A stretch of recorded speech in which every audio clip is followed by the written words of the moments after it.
नमस्कार दोस्तों। आज हम पढ़ने जा रहे हैं हिंदी व्यंग्य के बादशाह हरिशंकर प्रसाई का एक बेहद मजेदार और सटीक व्यंग्य समय पर मिलने वाले। यह निबंध उन लोगों पर है जो कभी समय पर घर नहीं मिलते, कभी किसी के घर समय पर नहीं जाते और कभी कभी समय पर मिल भी जाते हैं तो घर पर नहीं होते। चलिए हंसते हंसते इनके व्यवहार को समझते हैं और परसाई जी की नजर से देखें कि आखिर ये समय नाम की चीज इनके लिए होती क्या है। लेखक कहते हैं कि लोग 3 प्रकार के होते हैं। 1, समय पर घर न मिलने वाले। 2, समय पर किसी के घर न पहुंचने वाले। 3, समय पर घर पर मिलने वाले लेकिन दूसरों के घर भी पहुंच जाने वाले। परसाई जी कहते हैं कि तीसरी श्रेणी बहुत दुर्लभ होती है। वे ऐसे लोगों को आधा इंसान और आधा घड़ी मानते हैं, यानी टाइम पीस, क्योंकि ये खुद भी समय पर रहते हैं और इनसे हम भी समय का अंदाज लगा लेते हैं। हालांकि ऐसे लोगों की संख्या इतनी कम है कि लेखक उन्हें लगभग चर्चा के बाहर रखते हैं। उनका जोर मुख्यतः उन लोगों पर है जिनके समय की कोई निश्चितता ही नहीं होती। लेखक का वह मित्र जो मिलने का वादा करता है लेकिन समय पर घर कभी नहीं मिलता। इसके बाद प्रसाई जी अपने एक ऐसे मित्र का वर्णन करते हैं जिसने उन्हें सुबह 8 बजे मिलने को कहा था। लेखक समय से पहुंच जाते हैं लेकिन घर में प्रवेश करते ही सबसे पहला अनुभव, मित्र घर पर नहीं। लेखक बैठक में इंतजार करते हैं। मित्र का लड़का सामने बैठा है।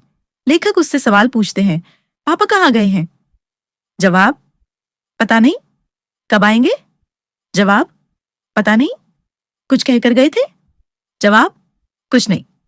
अचानक भीतर से औरतों की धीमी धीमी बातें कानों में आती हैं। वे कह रही होती हैं, सवेरे से आकर बैठा है। दूसरे दिन फिर वही अनुभव। परिवार को लेखक से ज्यादा डर। लेखक अगले दिन साहस जुटाकर दोबारा सुबह 8 बजे पहुंचते हैं। इस बार मित्र का बड़ा बेटा फाटक तक दौड़कर आता है ताकि लेखक घर के अंदर न घुस सके। वह जल्दी से बोल देता है, घर में नहीं है। लेकिन लेखक को काम जरूरी है, इसलिए वे सीधा फाटक खोलकर अंदर चले जाते हैं। बैठते हैं, पुराना अखबार पढ़ते हैं। परिवार की औरतें अंदर हंसती हैं और कहती हैं, लो फिर आ गया। और फिर मजाकिया स्वर में और कहता है कि काम है। अंत में लेखक फिर बेसब्री में लौट जाते हैं। सारे परिवार के लोग खिड़की से झांककर उन्हें जाते हुए देखते हैं। यह दृश्य दिखाता है कि घर वाले लेखक को मेहमान नहीं बल्कि मुसीबत समझने लगे हैं। यह व्यंग्य आज के समाज पर भी सटीक बैठता है, जहां लोग दूसरों के समय की कोई कद्र नहीं करते। ऐसे लोग भगवान के एजेंट क्यों? इस सारे अनुभव के बाद परसाई जी कहते हैं, जो लोग समय तय करके भी घर पर नहीं मिलते वे उन्हें भगवान के एजेंट लगते हैं, क्योंकि भगवान के दर्शन भी इसी तरह कठिन होते हैं। कई जन्मों की तपस्या चाहिए, लंबा इंतजार करना पड़ता है। इन लोगों को मिलने के लिए भी इतनी मेहनत, धैर्य और तनाव चाहिए कि मानो आप किसी देवी देवता से मिलने जा रहे हों। दूसरी हास्यास्पद टिप्पणी ये है कि इंतजार प्रेम बढ़ाता है।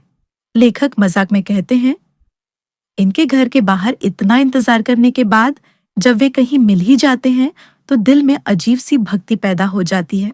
दूसरा मित्र जो समय कभी निभाता ही नहीं। अगली घटना में लेखक बताते हैं कि उन्होंने एक और मित्र से मिलने का समय तय किया।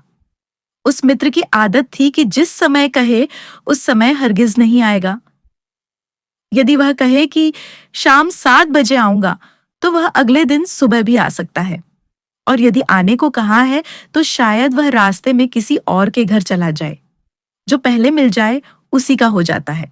एक बार लेखक को इस मित्र ने दोपहर 12 बजे भोजन पर बुलाया। लेखक समय पर पहुंच भी गए, लेकिन परिवार को पता ही नहीं था कि कोई मेहमान आने वाला है। मित्र स्वयं किसी और के घर भोजन कर रहा था और जब बाद में लेखक से मिला तो बड़ी मासूमियत से बोला, अरे भूल गया था। ये परसाई जी की व्यंग्य शैली की खूबसूरती है।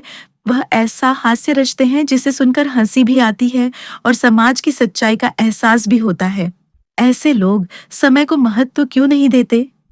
अंत में परसाई जी कहते हैं कि बहुत लोग इन्हें निंदनीय मानते हैं, कहते हैं कि ये अपना और दूसरों का समय खराब करते हैं।